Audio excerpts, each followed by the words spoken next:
Olá amigos e amigas, sejam todos bem-vindos e bem-vindas a mais um vídeo do programa Às 10 Mais do Dia. Hoje é 12 de agosto e vamos repercutir as principais notícias de hoje. Confira agora os principais destaques.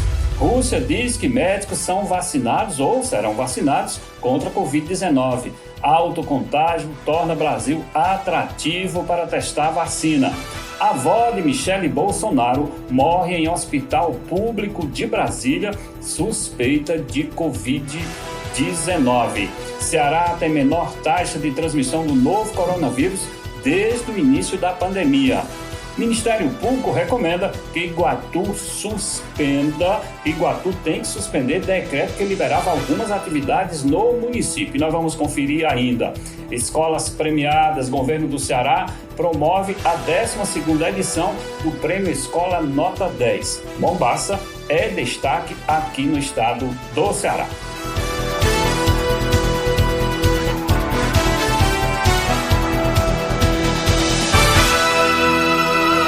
Eu sou Célio Teixeira, sejam todos bem-vindos e bem-vindas a mais um programa às 10 mais do dia de hoje. Faço um convite muito especial a todos vocês. Vamos acessar o canal do Célio Teixeira, as minhas redes sociais e, se gostarem, se inscrevam no canal, apertem o sininho para serem informados dos vídeos que produzo todos os dias para vocês. Então, conto com todos vocês. Muito obrigado pela participação de todos. No vídeo de hoje, eu começo repercutindo a situação da vacina lá da Rússia. A Rússia diz que já vai começar os testes, aí já vai vacinar médicos em 2 semanas.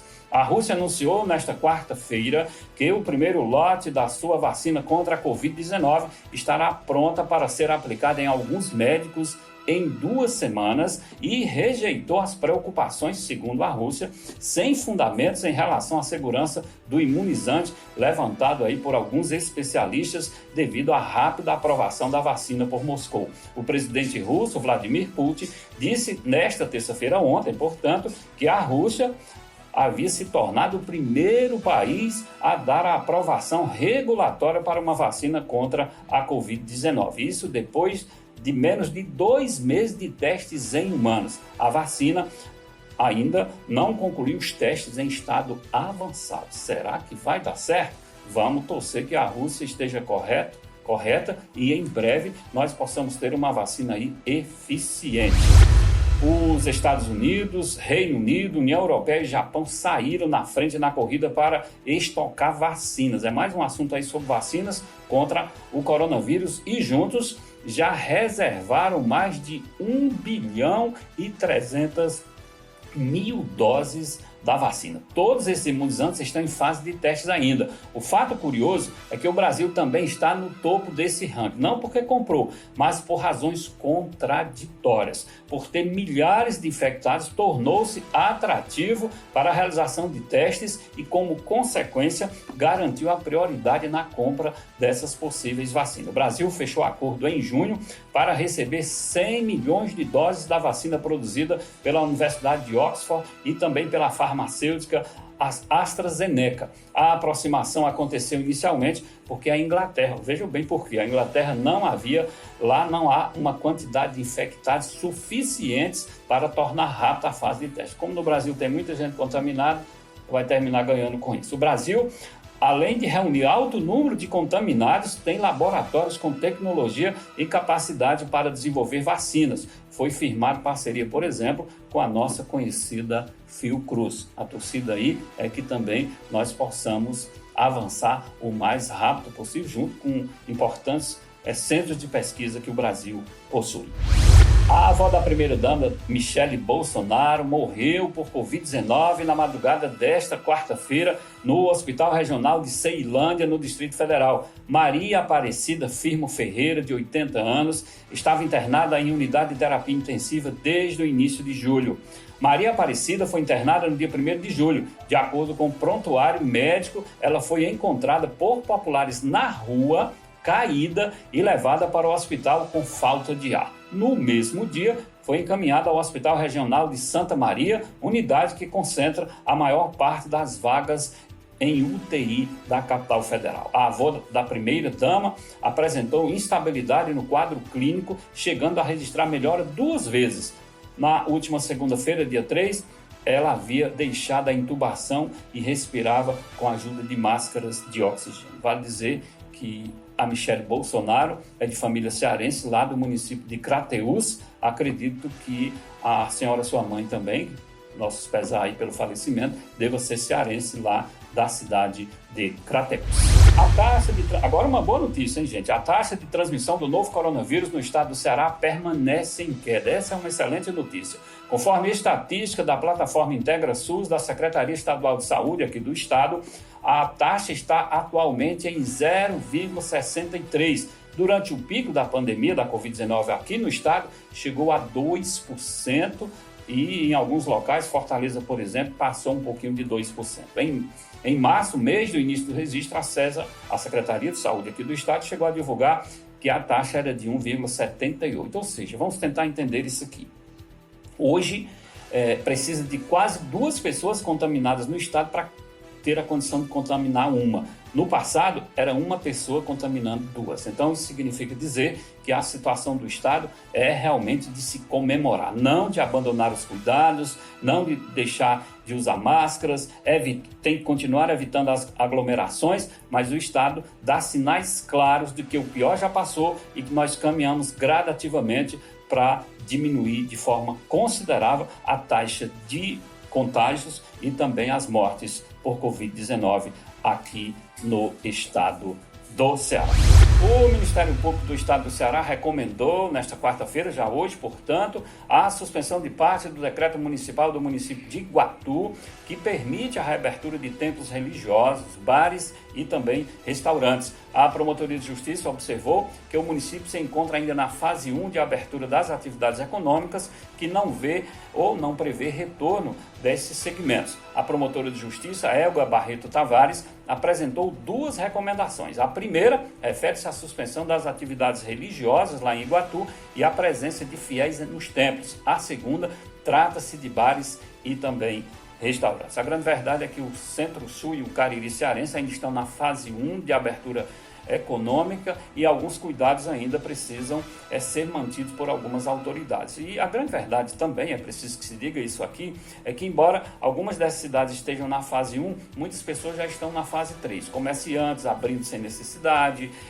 sem os cuidados necessários, é preciso um pouquinho mais de cautela. O que acontece em Iguatu é o retrato fiel do que acontece em muitas cidades do Ceará que não chegaram sequer ainda à fase 3 ou 4. Agora, essa notícia é um pouquinho complicada, vem do Cariri, porque essa questão de fazer as coisas virtualmente, muita gente aparece nas câmaras sem ser convidados, e vejam bem o que aconteceu lá em Juazeiro do Norte. Mais uma sessão virtual da Câmara de Vereadores do Ceará chama a atenção pelo descuido de parlamentares. Desta vez, o destaque foi o vereador Domingos Borges, de Juazeiro do Norte, na região do Cariri. Sabe o que aconteceu lá? A sessão era virtual. Durante o pronunciamento do capitão Vieira, Domingos recebeu a visita inesperada de uma mulher seminua, que lhe entregou o que parece ser uma conta de consumo. O vereador e a mulher, não identificada, só foram perceber a câmera ligada minutos depois, quando o clima começava a esquentar. A mulher apareceu seminua aí na transmissão virtual, mostrando seios, e aí causou um bafafá danado lá na região do Cariri. Esses fatos acontecem? Com certeza acontecem, mas é que todo mundo está começando a aprender a fazer as coisas virtualmente. O Brasil já ultrapassou a marca de 103 mil mortes por Covid-19. No Ceará, já são mais de 8 mil óbitos em decorrência da doença, segundo a Secretaria de Saúde aqui do estado, a SESA. Nesta quarta-feira, o Ceará chegou aos 150 dias desde o início oficial da pandemia, em 15 de março, com inúmeros sentimentos e histórias que ficarão guardadas. Em outros momentos, o estado vivenciou emergências sanitárias, mas nenhuma vitimou tantas pessoas e em tão pouco tempo quanto a Covid-19. Nós vamos fazer um comparativo aqui com a situação da AIDS no estado do Ceará, só para que nós possamos ter uma ideia.